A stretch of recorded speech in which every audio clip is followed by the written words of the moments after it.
시간이 지날수록 깨달아지는 것이요. 우리가 이렇게 하나님을 예배할 수 있다는 것, 또 한국교회 같이 이렇게 많은 예배가 있는 것, 하나님이 주신 큰 복이라고 정말 생각이 절실히 듭니다. 오늘 이 밤에도 하나님께서 우리에게 주시는 말씀을 받을 때에 우리의 심령에 힘이 오고 또한 하나님의 은혜가 임하기를 원합니다.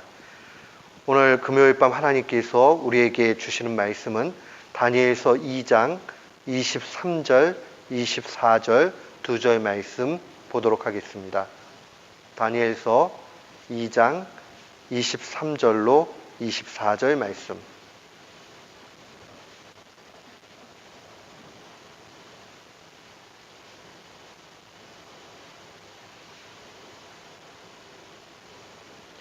우리 다니엘서 2장 23절로 24절 같은 마음으로 봉독합니다. 나의 열조의 하나님이여, 주께서 이제 내게 지혜와 능력을 주시고 우리가 주께 구한 바 이를 내게 알게 하셨사오니 내가 주께 감사하고 주를 찬양하나이다. 곧 주께서 왕의 그 일을 내게 보이셨나이다 하니라. 이에 다니엘이 왕이 바벨론 박사들을 명하라 명한 아리옥에게로 박사들을 멸하지 말고 나를 왕의 앞으로 인도하라. 그리하면 내가 그 해석을 왕께 보여드리리라. 아멘. 저는 오늘 본문 말씀을 통해서 우리를 살리는 하나님의 지혜라는 제목으로 주의 말씀을 선포하도록 하겠습니다. 우리가 보통 사람들을 평가할 때 종종 이런 얘기합니다. 그 사람 참 똑똑한 사람이야. 이렇게 얘기도 하고요. 또 어떤 사람들을 일컬을 때는 야, 그 사람 참 지혜롭다 이렇게 얘기도 합니다. 어뜻 이렇게 겉에서 볼 때는 그냥 똑똑한 사람, 지혜로운 사람 똑같은 것 같이 이렇게 보여요. 그런데 가만 묵상을 해보면 이 두 가지 표현이 상당히 다르다는 것을 알게 됩니다. 우리 보통 똑똑한 사람이다 이런 얘기할 때는 그냥 많이 아는 사람, 그래서 경우에 합당한 상황들을 판단해 나아갈 때 손해보지 않는 사람, 그렇게 표현할 때 그 사람 참 똑똑해 이런 얘기를 사용을 합니다. 그런데 그 상황과 그 모든 적재적소를 딱 살피면서 슬기롭게 말하는 사람들은 지혜로운 사람이라고 얘기해요. 보통 우리가 똑똑한 사람이다 이렇게 얘기할 때는 좀 학식도 많고 누가 봐도 객관적으로 많이 배운 사람이야. 그냥 우리들 말로 하면은 가방끈이 길다. 뭐 이런 사람들 보통 그냥 똑똑하다 이렇게 얘기해요. 그런데 똑똑하다고 해서 모두가 다 지혜로운 것만은 아닙니다. 그죠? 또 시절이 악하고 상황이 여의치 않아 가지고 많이 못 배울 수 있어요. 그렇지만 어찌 그렇게 지혜로운지 그 순간순간 필요들을 잘 분별해 가지고 선택해 가는 사람 분명히 볼 수 있습니다. 그런 사람들을 지혜로운 사람이라고 얘기합니다. 보통 이 지식과 지혜를 구별해서 얘기를 하지요. 지식이라는 것은 경험이나 책 같은 것을 통해서 얻어진 것, 직접 간접 경험들을 통해서 얻어지는 것은 그냥 지식이에요. 그러나 지혜는 그것을 응용할 수 있는 그러한 능력을 일컫습니다. 근데 하나님의 말씀은 우리에게 때때로는 지식, 지혜를 서로 교차적으로 사용하지만 궁극적으로 그 내용을 잘 살펴서 보면 지혜로운 사람이 되라고 그렇게 말씀해 줍니다. 특별히 우리가 오늘 본문 말씀을 바라보면서 하나님의 지혜로운 자, 하나님의 지혜가 어떻게 오는가 하는 것을 명확하게 오늘 본문 말씀을 보면 알 수 있습니다. 성경 속에서 우리는 지혜자하면 제일 먼저 떠오르는 사람이 있습니다. 솔로몬 왕입니다. 그는 하나님 앞에 지혜를 구했지요. 이 열왕기상 3장 12절 말씀에 보면 주님이 그의 기도에 감동을 하셔가지고 이런 말씀해 주시죠. 내가 네 말대로 하여 네게 지혜롭고 총명한 마음을 주노니 네 앞에도 너와 같은 자가 없겠거니와 네 뒤에도 너와 같은 자가 일어남이 없다. 전무후무하다라고 얘기합니다. 그러니까 인류의 역사상 가장 지혜자를 꼽으라고 얘기하면 단연코 솔로몬입니다. 그치요? 그런데 앞선 9절 말씀에 그가 지혜를 간구했다라는 그 지혜가 아주 구체적으로 기록되어져 있습니다. 그는 이렇게 하나님 앞에 고백을 합니다. 누가 주의 이 많은 백성을 재판할 수 있사오리까? 듣는 마음을 종에게 주사 주의 백성을 재판하여 선악을 분별하게 하옵소서. 듣는 마음을 달라라고 얘기합니다. 듣는 마음. 그 듣는 마음이라는 것이 바로 지혜의 핵심이라는 거죠. 그 듣는 마음은 무엇을 듣는 거냐? 딴 사람들이 얘기하는 거 그냥 단순히 잘 듣는 거냐? 그 차원이 아니라 하나님이 주시는 말씀, 하나님께서 인도해 주시는 그 말씀을 잘 듣게 해달라고 얘기를 합니다. 그래서 언제나 성경이 증거하고 있는 지혜는 하나님과의 관계성에서 파악되는 그러한 지혜입니다. 그러니까 하나님 떠나가지고는 지혜가 성립하지 않죠. 오늘 공교롭게 우리 전사님 지혜에서 잠언서 처음 시작하는데 그 말씀을 하셔서 참 하나님께서 우리에게 지혜 있는 자 되기를 간절히 원하시는구나 하는 생각을 했습니다. 지혜는 그래요. 하나님 떠나서는 지혜가 없어요. 그리고 하나님을 안다 손치더라도 하나님과 관계가 좋을 때 그 사람 지혜로운 자가 되는 겁니다. 그래서 언제나 하나님과의 관계에서 지혜가 나오는구나 하는 것을 우리는 놓치지 말아야 됩니다.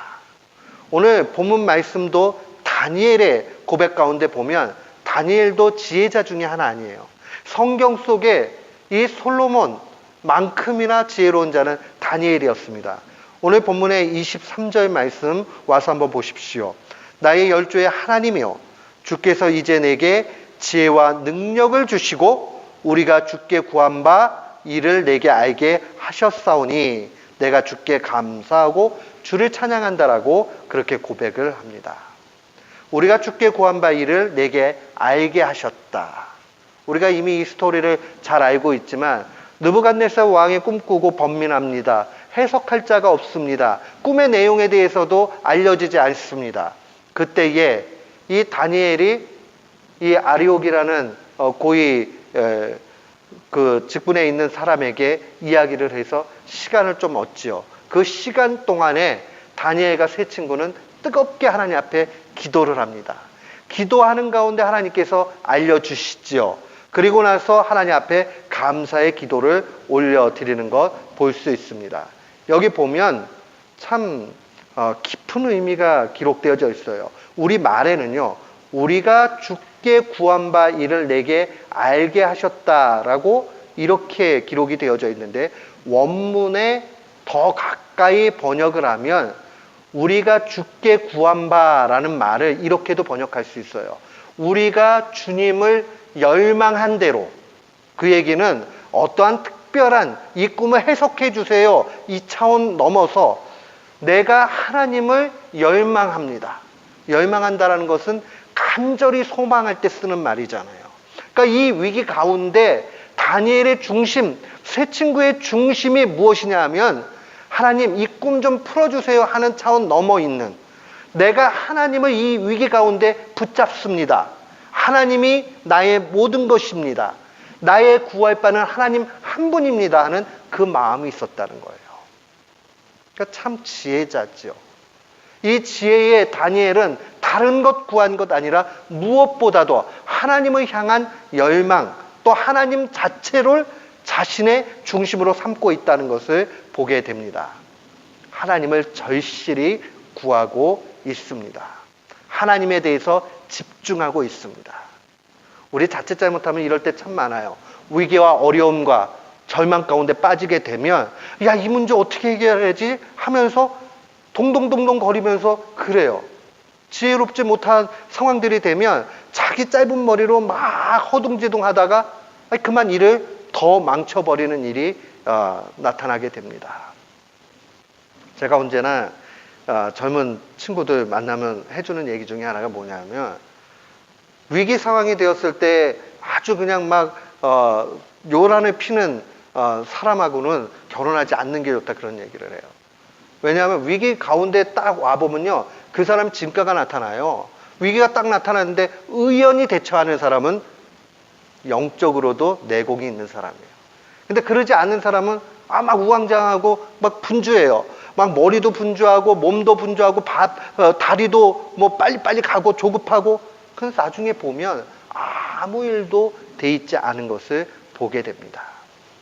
그렇기 때문에 우리가 먼저 기억을 해야 되는 것은 언제나 그 상황들 가운데서 하나님께 집중할 수 있는 그 마음이 필요합니다. 제가 요즘에 책 한 권을 읽고 있습니다. 그 책 제목이 현대를 위한 성령론이라는 책인데, 크레이그 키너라는 에즈베리 신학교 교수님이 쓴 책입니다. 이 키너 교수는 사도행전, 성령에 관한 성령 행전이라고 얘기하잖아요. 사도행전 주석을 쓰신 분이고 아주 세계적인 석학입니다. 근데 저는 이분이 이렇게 고백적인 분인 줄 몰랐어요. 체험과 고백이 있는 분입니다. 이분은 단순히 머리로만 학자로 뛰어난 것이 아니라 성령님을 깊이 경험하고 성령님과 동행하고 그게 사실은 분이에요. 그러니까 그 현대를 위한 성령론이라는 책 자체가요, 딱딱한 그러한 성령론에 대한 이론이 아니라 자기가 경험한 하나님, 자기가 체험한 그 살아계신 하나님, 그것을 성경 말씀과 더불어서 깊이 성경 말씀 이렇게 증거하고 있는 내용이 자기 삶 가운데 어떻게 역사되었는지를 생생하게 기록하고 있습니다. 세상에 많은 책들 가운데요, 정말 이론적으로 뛰어난 책들이 있어요.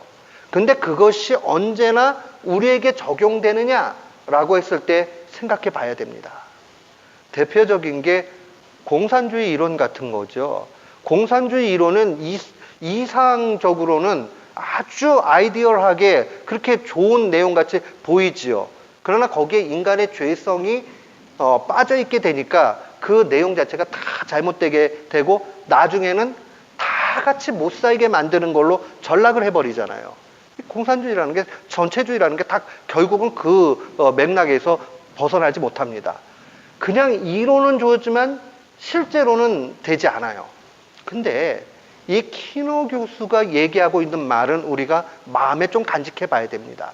왜냐하면 오늘 동시대를 살아가고 있는 그 학자가 하나님의 말씀을 그대로 경험하고 있고 그것에 대해서 생생히 증언하기 때문에 그럽니다. 그는 아주 단순하게 이야기합니다.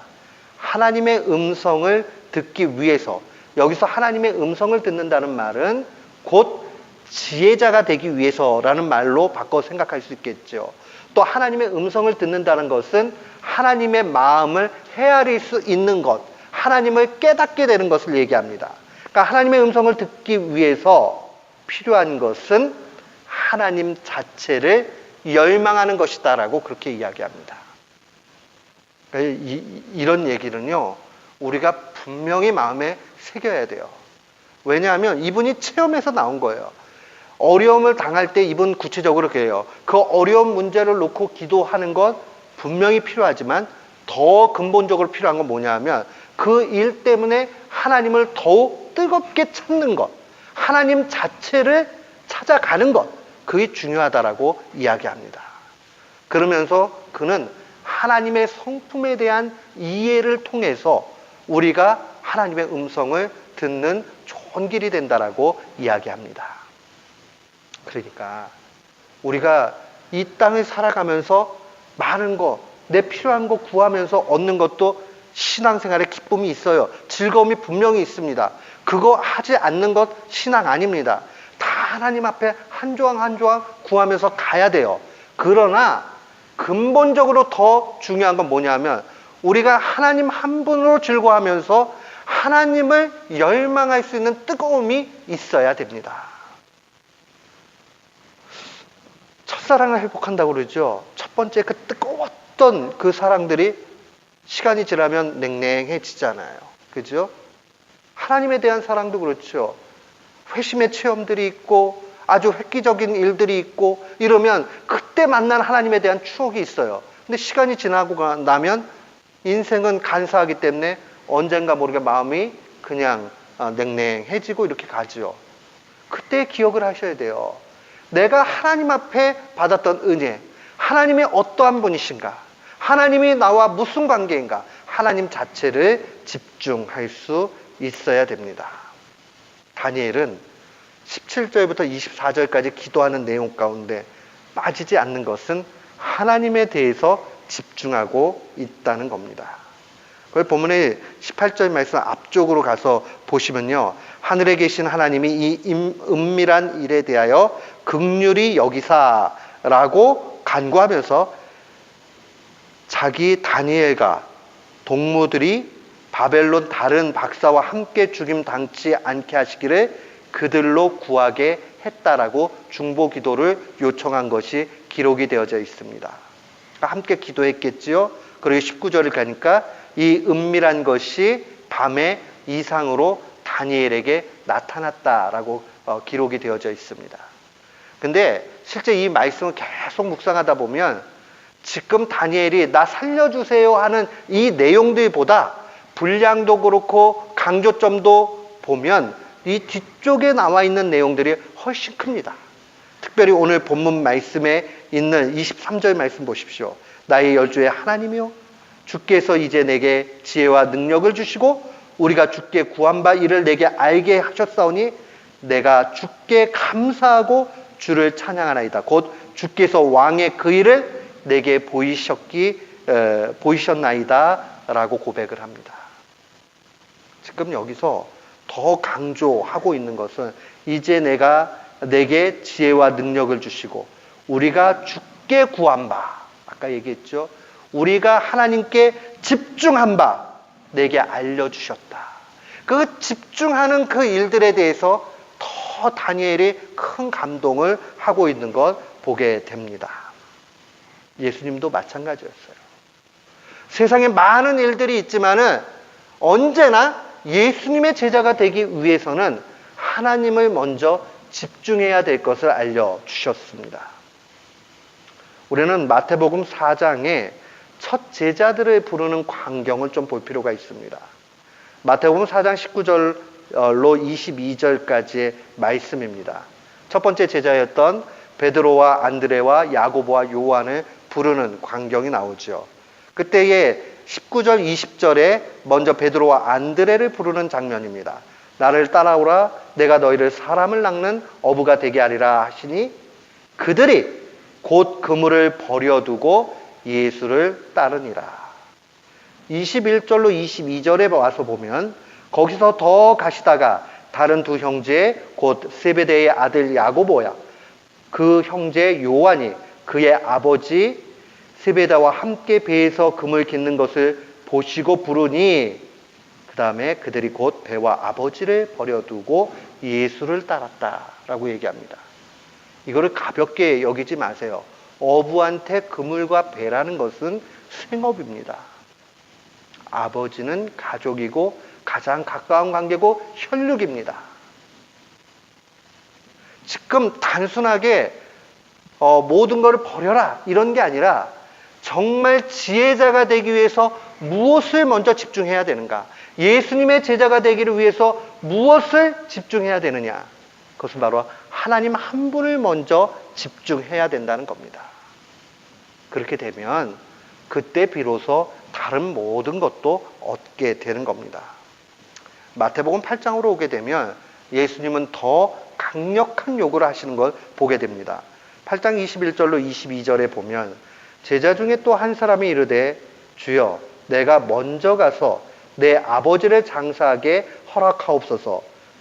제자가 되려고 하니까 아버지 장사하러 가겠다는 겁니다. 예수께서 이르시되 죽은 자들이 그들의 죽은 자들을 장사하게 하고 너는 나를 따르라 하시니라. 얼마나 차가운 얘기예요. 제가 슬픔을 당했는데 장사하고 좀 가겠다고 그러는데 나 따라오려고 그러면 죽은 자로 죽은 자는 장사하게 하고 지금 따라와라. 예수님이 매정하고 예수님이 사랑 없고 예수님이 너무 세상 물정 모르고 그런 것 아니라는 것 우리는 잘 압니다. 왜 그럴까요? 지금 가장 중요한 것 지혜자로 이 땅 가운데 어떻게 살아가야 되느냐 그 한 가지를 알려주는 겁니다. 우리가 복잡하면 얻질 못해요. 언제나 대가들, 영적으로 큰 사람들, 하나님의 사람들은 단순했습니다. 그 단순함의 중심은 하나지요. 하나님 한 분을 추구해 갔다라는 것을 기억해야 됩니다. 따라서 하나님의 참된 지혜라는 것은 하나님 한 분께 집중하고 하나님 한 분을 구하는 것입니다. 하나님을 추구하는 것보다 더 긴요한 것은 없어요. 긴급하고 중요하다는 말이 긴요하다는 말이죠. 이거보다 더 급하고 이거보다 더 중요한 것은 없어요. 우리는 인생 살다가 분명히 어려움 만날 때 있습니다. 그때에 하나님 이 문제를 해결해 주십시오 하는 기도 이전에 먼저 더 중심적으로 기도해야 되는 것은 하나님을 구해야 됩니다. 하나님 앞에 그 구하는 가운데서 이 어려움을 통해서 하나님이 요구하시는 것이 무엇인가를 먼저 살펴야 됩니다. 전능하신 하나님, 그 크신 하나님, 우리를 사랑하시는 그 하나님을 붙잡고 나아가게 될 때에 비로소 이 문제가 그 안에서 다 해결된다는 것을 분명히 보게 됩니다. 그 하나님을 추구하라라는 책을 쓴 A.W. 토저라는 분이 있습니다. 이 토저 목사님은 1897년도에 태어나셔서 1963년도에 부름을 받았으니까 불과 우리하고는 한 세대 정도 차이는 나지만 현대의 목회자입니다. 근데 이분이 굉장히 뜨거운 영성이 있고 영적인 통찰력이 있는 분입니다. 근데 이분의 이 하나님을 추구하라는 책에 인용된 내용인데 이 인용된 내용은 누가 썼는지는 모르는데요. 영국의 아주 경건한 서적 가운데 고전으로 일컬어지는 책이 있어요. 알 수 없는 구름이라는 그러한 책인데 이것을 인용하고 있어요. 근데 거기 내용에 보면 이런 내용이 나옵니다. 우리가 기도할 때 모든 것을 벗어버리되 심지어 우리의 신학까지도 벗어버리라고 권합니다. 왜냐하면 하나님 자체 외에 어떠한 다른 것에 동기를 두지 않고 꾸밈 없는 의도로 하나님께 나아가는 것만으로도 충분하기 때문입니다. 잘 생각해 보세요. 우리가 여러 가지 신학적 입장 가질 수 있지만 기도할 때만큼은 그것도 다 버리고 입장은 좀 다 다를 수 있잖아요. 그것도 다 버리고 그 다음에 의도도 버리라는 거예요. 나 이거 해가지고 이걸 얻어야 되겠다 하는 그 의도도 버리고 먼저 근본적으로 단순하게 하나님 앞에 그렇게 기도하라는 겁니다. 하나님을 먼저 추구해 가라는 겁니다. 사랑하는 성도 여러분, 우리에게 이 모습이 필요합니다. 하나님 모든 거 다 아시잖아요. 내가 입어야 되고 먹어야 되고 또 뭐가 필요한지. 그렇다면 하나님 앞에 그거 구하는 것 당연히 구해야 돼요. 그런데 그 이전에 구해야 될 것은 하나님 한 분을 먼저 구해야 됩니다. 이거 없이 필요한 것만 구하게 되면요, 사람이 얼마나 간사하게 되냐면 받으면 그때는 좋아요. 그리고 잊어버려요. 배은 망덕하지요. 그 안 주시면요, 좀 늦게 오면요, 불평하고 화나고 이렇게 돼요. 근데 하나님 한 분을 집중해가지고 하나님 앞에 자꾸 매달리면서 가게 되면 하나님의 심정이 조금씩 느껴지기 시작을 합니다. 토저는 언제나 그렇게 이야기했어요. 하나님의 역사가 성경 속에 기록된 대로 있었다면 그 일들은 오늘날에도 분명히 일어난다. 키노 박사도 똑같이 얘기합니다. 키노 역시도 성경에 기록된 말씀 하나님 필요하다면 오늘날에도 그대로 하신다. 우리가 어떻게 하나님을 갖다가 제한할 수 있겠어요? 오늘날에 사이비들이 많이 있고 미혹하는 영들이 많이 있지만은 그러나 건전하고 아주 영성 깊은 일들 가운데 신비로운 일들 하나님이 일으키는 경우 분명히 있습니다. 성숙한 교회가 있는 곳에는 그런 일들이 적고 말씀 쪽으로 많이 가고, 선교지 이제 막 말씀이 들어가는 곳에는 신비한 일들이 분명히 일어납니다. 그러면 그걸 부정할 수 있나요? 그렇게 못합니다. 하나님이 분명히 일하십니다.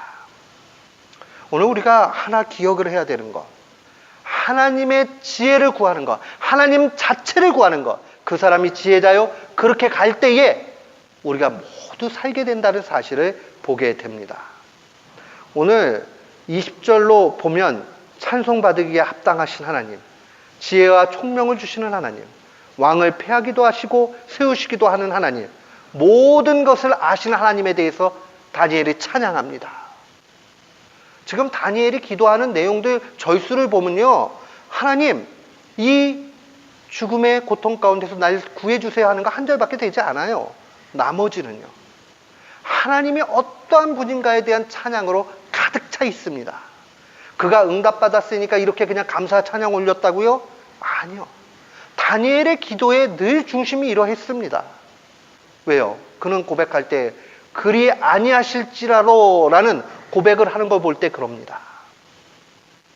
그는 하나님이 내가 구한 대로 해주셨느냐 안 해주셨느냐 여기에 집중하지 않습니다.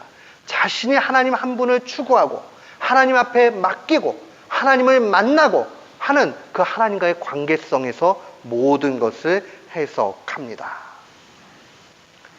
하나님의 성품에 대한 찬양, 하나님의 성품에 대한 고백은 곧 성령에 민감한 사람이 될 수 있는 길이 됩니다. 아까 이야기했던 크레이고 키너 박사가 한 얘기입니다. 하나님의 그 성품에 대해서 우리가 자꾸 묵상을 하고 배워가고 그 하나님을 만나게 되면 자꾸 성령에 민감해진다라고 이야기합니다. 오늘날의 이런 일들은 얼마든지 우리의 삶 가운데 있게 됩니다.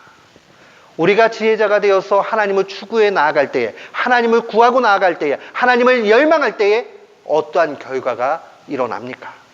오늘 24절 말씀 보십시오. 이에 다니엘이 왕이 바벨론 박사들을 명하라 명한 아리옥에게로 가서 이르되 그에게 이같이 말을 하지요. 바벨론 박사들을 멸하지 말고 나를 왕의 앞으로 인도하라. 나도 사는 거지만 남들도 다 살리고 모든 이들을 살리게 됩니다.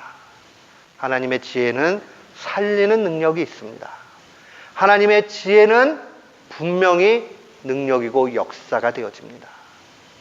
그렇기 때문에 우리가 하나님 한 분에게 집중해가지고 나가는 일들이 참 귀합니다. 인생 살다가 종종 사람들이 이런 얘기합니다. 살 맛이 안 나. 사는 게 뭐 이래. 나는 이제 소망둘 것이 하나도 없어. 그때요, 재밌거리를 찾아 나가면 좌절만 돼요. 세상에 재미를 줄 수 있는 게 몇 가지나 있겠습니까? 그 처음에 좀 재밌지만 좀 하고 나면 그 재미없게 돼 있는 거예요. 그러나 한결같고 변함없고 질리지 않는 것, 그건 단 한 가지예요. 하나님은 만나면 만날수록, 경험하면 경험할수록 안 질립니다. 사람은요, 아무리 좋은 사람도 자꾸 만나고 뭐 이러다 보면 질리기도 해요. 좀 안 질리면 좋기는 한데, 그 사람이라는 게 간사해가지고 그러잖아요. 질리기도 하고 그래요. 그러나 하나님을 깊이 경험하면 하나님은 한 번도 우리를 외면시키지도 않고 또 한 번도 우리를 향해서 악분을 그렇게 하시는 분이 아니잖아요. 하나님을 알면 알수록 그 신비와 묘한 그 매력 속으로 빠지게 돼 있습니다. 그러면 기쁨이 넘쳐요. 우리가 추구해 나가야 되는 것은 세상의 일이 아니에요. 종종 아는 분들이 어떻게 요즘에 재밌게 잘 지냅니까? 이렇게 인사하시는 분들이 있어요. 그러면 그냥 농담 삼아 아주 재밌게 잘 놀고 있습니다. 그냥 이렇게 얘기를 해요. 그러면 좀 신중하신 분들이 이런 얘기해요.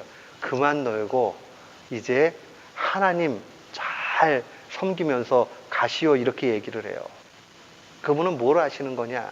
하나님 섬기는 것보다, 하나님을 추구하는 것보다 남을 살리고 또한 더 즐거운 일이 없다는 것을 정확하게 알기 때문에 그 얘기하는 겁니다. 제가 반 농담 삼아 재밌게 잘 놀고 있어요 라고 얘기할 때 혹시라도 이게 세상적인 즐거움, 사람 만나고 그 다음에 사람 좋은 얘기 들어주고 뭐 이러면서 기쁘고 그냥 그렇게 사는 것, 그 정도 차원에 머물까 봐 그분은 아는 거예요. 하나님을 추구해 나가는 것이 얼마나 기쁘고 보람있고 나도 살고 남도 살리는 일인가. 우리는 오늘 밤부터 결단해야 되겠어요. 그 결단이 뭐냐? 먼저 하나님을 추구해 가는 겁니다. 그래서 하나님의 그 모든 일들을 경험해 가는 겁니다. 하나님은 알면 알수록 깊어지고 즐거워집니다. 그 사실을 기억하면서 하나님 앞에 우리의 삶을 드리는 귀한 교우들 되시기를 주님의 이름으로 축원합니다. 아멘.